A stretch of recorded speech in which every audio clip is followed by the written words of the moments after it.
Hello student, कैसे हैं आप लोग। आशा करते हैं आप सभी अच्छे होंगे। घर में आपकी पढ़ाई अच्छे से चल रही होगी।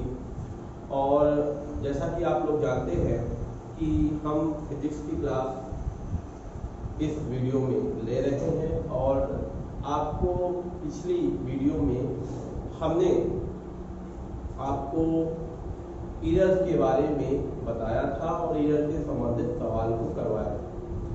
अब देखिए बच्चों, आपको आज मैं करवाने वाला हूं सार्थक अंक। क्या करवाने वाला हूं बच्चों? सार्थक अंक करवाने वाले हैं। और सार्थक अंक में हम कुछ बातें समझेंगे, है ना, कि सार्थक अंक कैसे निकालते हैं, सार्थक अंक होता क्या है। ठीक है, देखिए आपको एक बात ध्यान रखनी होगी कि मान लीजिए आप किसी वस्तु का लंबाई नाप रहे हैं। मान लीजिए किसी वस्तु की आप क्या नाप रहे हैं? लंबाई नाप रहे हैं। और आप वर्नियर कैलिपर्स का यूज कर रहे हैं। और वर्नियर कैलिपर्स में ध्यान रखना है, आप मान लीजिए किसी भी वस्तु की लंबाई आपने निकाली वर्नियर कैलिपर्स की सहायता से 1.25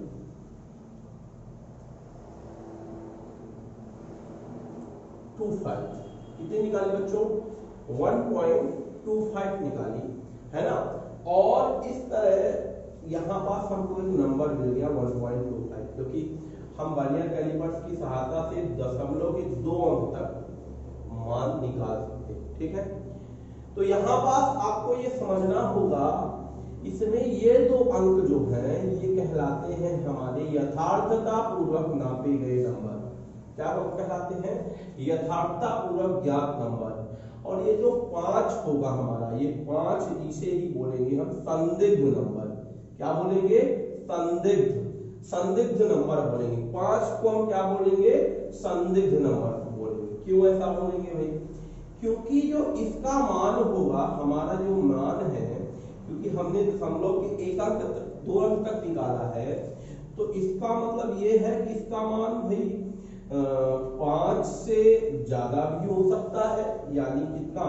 1.25 से ज्यादा 6 और इसके बराबर 1.24। या तो आपका नंबर 1.26 होगा, है ना, या तो आपके नंबर ये होगा, या इन दोनों के बीच में होगा। ये जो नंबर है इन दोनों के बीच में होगा। देखिए, अगर हम 3 अंक तक नाप सकते तो यहाँ 5.4 होता, 5.6 होता, 5.7 होता।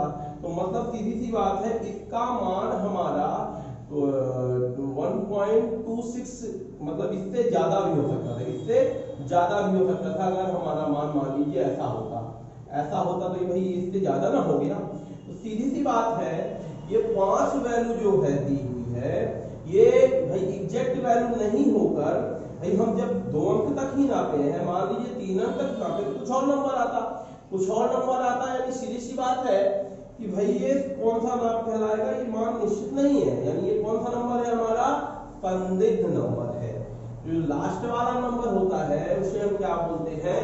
संदिग्ध नंबर बोलते हैं। ठीक है, इसी तरह मान लीजिए कोई हम दूसरा यंत्र यूज करें, मान लीजिए यूज करते हैं हम स्क्रू गेज। क्या यूज करते हैं? स्क्रू गेज यूज करते हैं और किसी का माप आता है 2.356। ठीक है, तो यहाँ पास ये जो लास्ट वाला नंबर होता है हमारा 6, अब 6 इसमें क्या हो जाएगा? संदिग्ध नंबर कहलाएगा। क्या कहलाएगा? संदिग्ध नंबर कहलाएगा। ठीक है, 6 क्या कहलाएगा? हमारा संदिग्ध नंबर कहलाएगा बच्चों। और इस संदिग्ध नंबर और ये जो आगे वाले नंबर क्या कहलाएंगे? यथार्थता पूर्वक नापे गए नंबर। ये क्या कहलाएंगे? हमारे यथार्थता पूर्वक नापे गए नंबर। ये क्या कहलाएगा? हमारा सार्थक या संदिग्ध नंबर कहलाएगा। अब हम पढ़ने क्या वाले हैं? पढ़ने वाले हैं हम सार्थक अंक। तो सार्थक अंक किसे बोलते हैं? ध्यान रखिएगा बच्चों, यथार्थता पूर्वक ज्ञात नंबर तथा संदिग्ध नंबर को मिलाकर ही बनता है हमारा क्या? सार्थक अंक। यानी कि हमारी परिभाषा क्या बन जाएगी सार्थक अंक की? किसी राशि में यथार्थता पूर्वक ज्ञात अंकों तथा पहले संदिग्ध अंक को मिलाकर सार्थक अंक कहते हैं। किसी राशि में यथार्थता पूर्वक ज्ञात अंकों तथा पहले संदिग्ध अंक को मिलाकर सार्थक अंक कहते हैं।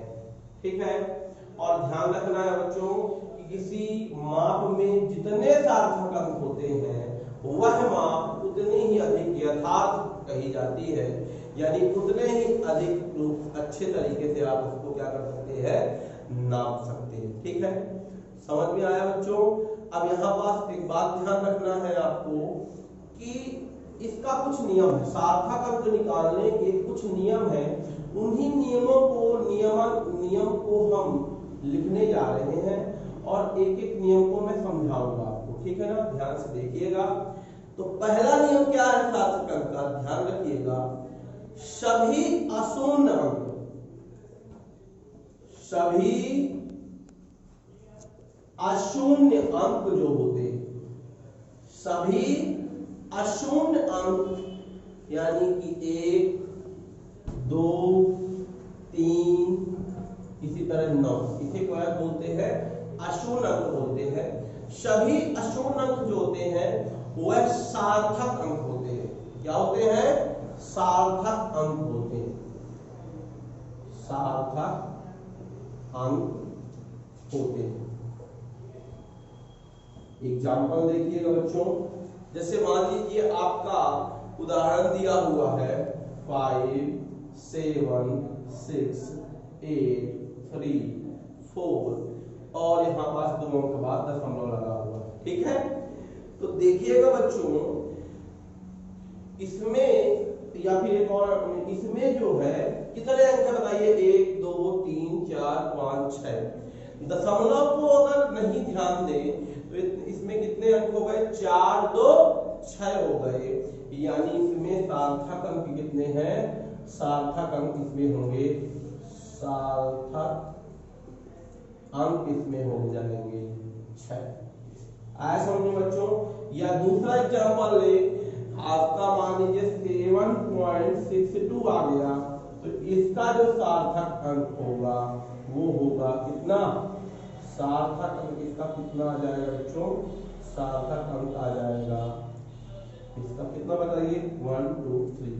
ये किसके लिए है बेटा, ये है अशून्य अंक अगर दिए हैं, कोई भी आपका नंबर 0 नहीं दिया हुआ है तो आपको सीधे सीधे जितने नंबर सीधे आपको क्या कर देना है, नंबर को गिन के काउंट कर लेना है, बस इतना ही करना है। ये पहला नियम था हमारा। दूसरा नियम देखिए क्या है हमारा, दूसरा नियम ये कहता है कि 2 अशून्य अंकों के बीच, 2 अशून्य अंकों के बीच, 2 अशून्य अंकों के बीच के सभी शून्य सार्थक अंक कहलाते हैं, के सभी शून्य सार्थक अंक कहलाते हैं।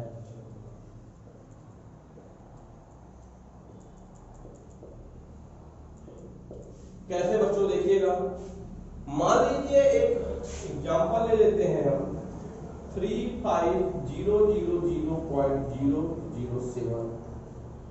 मतलब अशून्य अंक कौन से हैं, 3, 5 और 7 इसमें जो है ये अशून्य अंक है और इनके बीच में हमने क्या लगा दिया है, 0 लगा दिया है। देखिए यहाँ पास ये इनके बीच में हमने क्या लगा दिया है, 0 लगा दिया है। ठीक है, अब ये क्या होंगे, गिनिए जल्दी से, ये 0 जो होंगे ये सार्थक अंक में गिने जाएंगे, इसमें गिने जाएंगे सार्थक अंक। ये जो 0 दिए हुए हैं ये सार्थक अंक में गिने जाएंगे, यानी सार्थक अंक कितने हो गए, सार्थक अंक हो गए इसमें कितने, 1, 2, 3, 4, 5, कितने हो गए, 5। समझ में आया बच्चों कि अगर आपका बीच में 2 अशून्य संख्याओं के बीच शून्य आता है तो वो सार्थक अंक में गिने जाते हैं। तीसरा नंबर देखिए, तीसरा नंबर देखिएगा, यदि दशमलव बिंदु से पूर्व, यदि दशमलव बिंदु से पूर्व दशमलव बिंदु से पूर्व कोई अशून्य संख्या अंक ना हो, कोई अशून्य अंक ना हो। तो दशमलव बिंदु के तुरंत बाद के, तो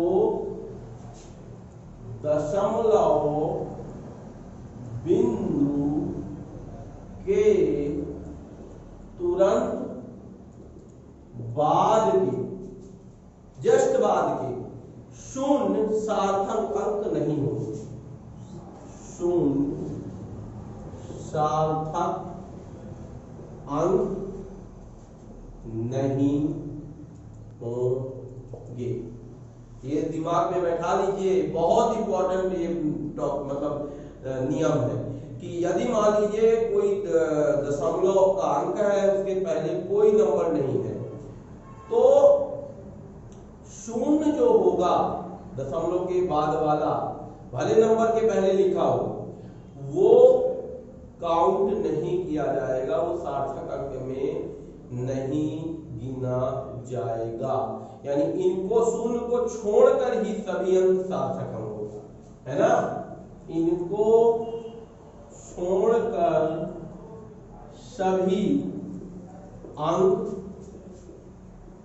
सार्थक अंक होंगे। कैसे देखिएगा एग्जांपल, जैसे मान लीजिए अगला 0.00000375 देख रहे हैं बेटा, 0.000375, या फिर आ गया आपका 0.000345। तो ऐसी कंडीशन में, या फिर जीरो लगा दो, ये देखो 3045। तो ऐसी कंडीशन में देखिएगा, तो इसका सार्थक अंक कितना होगा बताइए बच्चों, बता सकते हैं क्या? इसमें जीरो नहीं गिना जाएगा, 1 2 3 4, तो इसका सार्थक अंक कितना हो जाएगा? इसका सार्थक अंक हो जाएगा 1 2 3 हो जाएगा, ध्यान रखना है बेटा। लेकिन इसमें हमने थोड़ी चेंजेस कर दिया है, बीच में लगा दिया है जीरो, ये देखिए। तो लेकिन ये वाला जीरो काउंट होगा, लेकिन ये तीनों जीरो काउंट नहीं होंगे, यानी सार्थक अंक कितना हो जाएगा? इसका सार्थक अंक हो जाएगा कितना? 4 हो जाएगा, ठीक है। 1 2 3 4, ये बहुत इंपॉर्टेंट नियम, ठीक है। चौथा नंबर नियम एक बार फिर हम देखते हैं। चौथा नंबर, यदि दशमलव बिंदु के पूर्व कोई अशून्य अंक है, यदि दशमलव बिंदु के पूर्व कोई अशून्य अंक है, कौन सा अंक है? अशून्य अंक, है ना, किसके? दशमलव के पहले। तो दशमलव बिंदु के तुरंत बाद के सभी अंक सार्थक होते हैं। तो दशमलव के बाद के सभी अंक क्या होते हैं बेटा? सार्थक होते हैं। देखिए कैसे बच्चों, ध्यान से देखिएगा, बहुत सरल है ये, बहुत कठिन नहीं है, थोड़ा समझना है।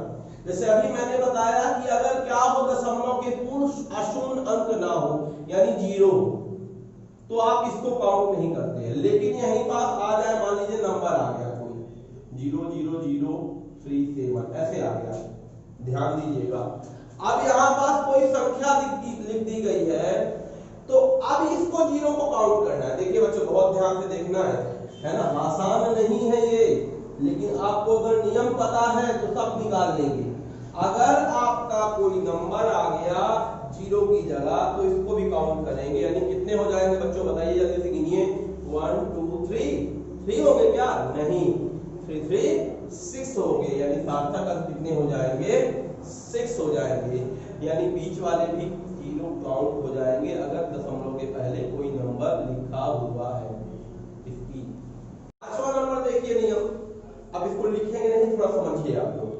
दशमलव बिंदु के दाईं ओर किसी अशून्य अंक के बाद सभी शून्य सार्थक होते हैं। दशमलव बिंदु के दाईं ओर यानी सबसे लास्ट में, सबसे लास्ट में मान लीजिए आपका कोई नंबर है, दिया है 0.345 और साथ में ये 0 दे दिया गया है ना, दाईं ओर, ठीक है ना, चाहे 0 दे दिया जाए, चाहे यहाँ 0 हो या ना हो, है ना, जैसे मान लीजिए 5.35 हो, 0 0 दे दिया गया।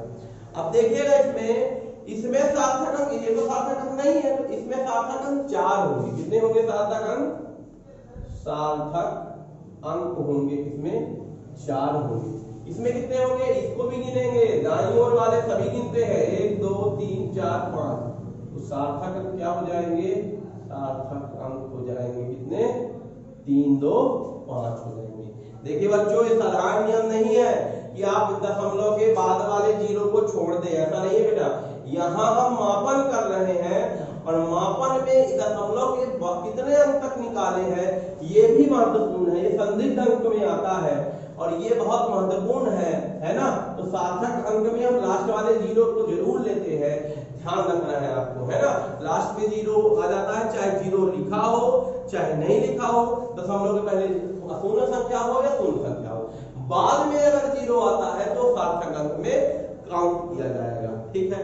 अगला नियम, दशमलव रहित पूर्ण संख्या के दाईं ओर अंत में आने वाले शून्य सार्थक अंक नहीं होते, किंतु यदि दशमलव रहित संख्या किसी माप को व्यक्त करती है तो दाईं ओर के अंत वाले शून्य भी सार्थक अंक में सम्मिलित किए जाते हैं।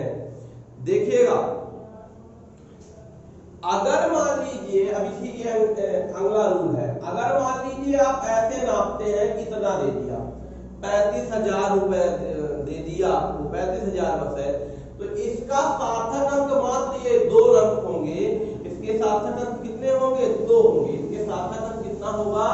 2 होगा। ध्यान दीजिएगा, सार्थक अंक है, साधारण नियम नहीं लगेगा इसमें, ठीक है ना, कि 5 होंगे सर, ये 35,000 दशमलव नहीं लगा हुआ है, ऐसा नहीं है। समझिए बात को कि इसमें दशमलव अगर नहीं है, पूर्ण संख्या है, 35,000 लिखा हुआ है, तो केवल ये 2 अंक ही सार्थक अंक कहलाएंगे, उन 0 से कोई मतलब नहीं रहेगा। ये पहला नियम था। इसी में दूसरा नियम ये बोला है कि यही मान लीजिए मीटर लगा दिया गया, क्या लगा दिया गया? मीटर किलोग्राम कुछ भी लगा दिया गया तो ये सार्थक अंक पूरे हो जाएंगे। अब इसमें सार्थक अंक कितने हो गए बेटा? इसके सार्थक अंक हो गए कितने? 3 2 5। बड़ा कंफ्यूजिंग है ये, ध्यान रखिएगा, बहुत कंफ्यूजिंग। कैसे है कि अगर 35,000 बस लिखा है तो हम 2 लिख रहे हैं, लेकिन 35,000 मीटर यानी मीटर हो, किग्रा हो, कुछ भी हो, है ना, तो अगर कुछ कोई मतलब यूनिट आ गई तो आप सार्थक अंक इसमें क्या हो जाएगा? 5 हो जाएंगे। ध्यान रखना है इस बात को, बहुत इंपॉर्टेंट तरीके से ध्यान रखना है, ठीक है। अगला देखिए, अगला नियम क्या कहता है हमारा, ध्यान दीजिएगा, अगला नियम क्या कहता है? अगला नियम ये कहता है कि किसी संख्या में 10 की घातों की गुणा से सार्थक अंक की संख्या पर कोई प्रभाव नहीं पड़ता है।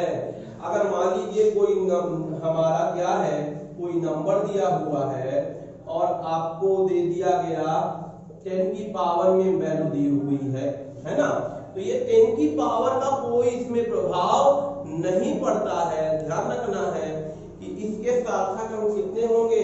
इसके सार्थक अंक होंगे कितने बेटा? सार्थक अंक होंगे इसमें 3 ही होंगे, इस 8 का कोई मतलब नहीं है, ठीक है ना, पावर का कोई मतलब नहीं है। इसी तरह अगला नियम जो है हमारा, ये लास्ट नियम है हमारा, और ये नियम 8वां कौन सा है? किसी भौतिक राशि का मात्रक बदल जाने से सार्थक अंकों की में कोई परिवर्तन नहीं होता। जैसे मान लीजिए 2.5 मीटर है, ठीक है, इसको चेंज कर दिया आपने, 200 का गुणा करके सेंटीमीटर में बदल दिया, है ना, आपने लिख दिया इसको सेंटीमीटर। देखो मैंने बताया ना आपको, ये इसके सार्थक अंक नहीं बदले हैं, इसमें सार्थक अंक अगर 2 है तो इसमें भी क्या हो जाएंगे? सार्थक अंक 2 ही काउंट करोगे। अगर इसी को mm में काउंट करो तो ये मान लो mm में काउंट करो मिलीमीटर में, तब भी तीनों का सार्थक अंक क्या है? तीनों का सार्थक अंक 2 ही होगा बच्चों। ये था हमारा क्या? सार्थक अंक। तो बच्चों इसको अच्छे से पढ़िए। इससे संबंधित सवाल हम अगले वीडियो में आपको भेजेंगे। इससे सवाल पेपर में बहुत आते हैं। अच्छे से रहिए। Good day.